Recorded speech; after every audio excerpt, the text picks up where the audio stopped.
লোকেও সেই কথা বিচাৰিছে। সেইকাৰণে দুদিনৰ এটা দিনৰ পিছত কালি অন্তঃক্ৰিয়া শেষ হৈছিলে, পৰহি অন্তঃক্ৰিয়া শেষ হয় এটা দিনৰ পিছত আজি CID টিমে এনেদৰে অভিযান আৰম্ভ কৰিছে। বিভিন্ন স্থানত তেওঁলোকে সকলো নথি পত্ৰ সংগ্ৰহ কৰিছে, কাৰণ এটা আইনী প্ৰক্ৰিয়া যিহেতু তেওঁলোকক শাস্তি দিবলৈ হ'লে এটা আইনী আপুনি জনাইছে। পুনৰ কৈছো, ধৃত দাস আৰু অজয় ফুকনক গ্ৰেপ্তাৰ কৰা হৈছে। গৌৰৱ, ধৃত দাস আৰু অজয় ফুকনক গ্ৰেপ্তাৰ কৰা হৈছে। কৰ্তব্যৰত আৰক্ষীক আক্ৰমণ আৰু হিংসাত্মক কামত উচ্চতনে যোগোৱাৰ বাবে তেওঁলোকক গ্ৰেপ্তাৰ কৰা হৈছে। আৰু মই পুনৰ কৈছো, এনে কাণ্ড সংঘটিত নকৰিব। এইদৰে তদন্তৰ আওতাত আপোনালোক আহিব আৰু জুবিন গাৰ্গৰ আত্মাই ইয়াৰ ফলত শান্তি নাপায়।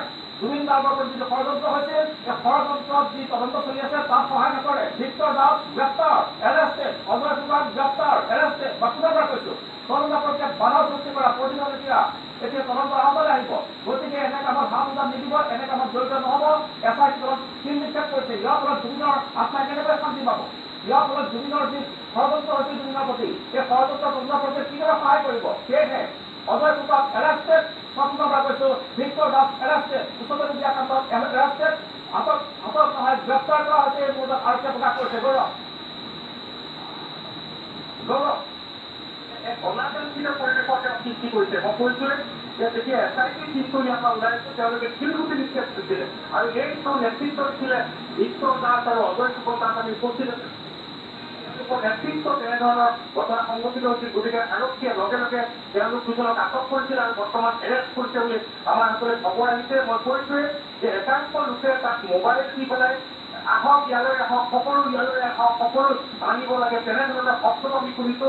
মোবাইলে জুবিনৰ অনুৰাগী নামক একাংশ দুষ্কৃতিকাৰীক তালে মতা হৈছিলে আৰু সেই দুষ্কৃতিকাৰীসকলে আহি পেলাই অতি আচৰিতভাৱে SIT গাড়ী ওলাই যোৱাৰ লগে লগে তদন্তকাৰী দলৰ ওপৰত আক্ৰমণ কৰিছিল, শিলগুটি নিক্ষেপ কৰিছে।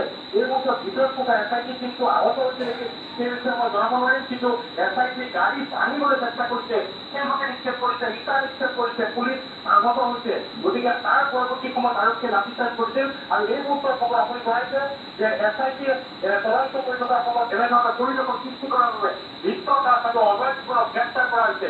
আমি বাৰে বাৰে জনাইছিলো যে ইয়াত কোনো সিদ্ধাৰ্থ ফুকন, ইয়াত সিদ্ধাৰ্থ শৰ্মা নাই, তেওঁৰ পৰিয়ালৰ লোক নাই।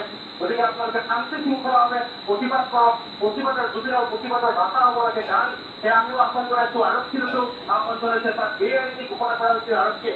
কিন্তু তাৰ পিছতো একাংশ দুৰ্বৃত্ত মই জানি গৈছো যে কালি যোৰহাট আৰক্ষীয়ে বহুকেইটা দুৰ্বৃত্ত ইতিমধ্যে 5টা দুৰ্বৃত্ত গ্ৰেপ্তাৰ কৰিছে। তেওঁলোকৰ আপুনি লাইনত থাকিব, আপোনাৰ পুনৰ কথা পাতিম। যিসকল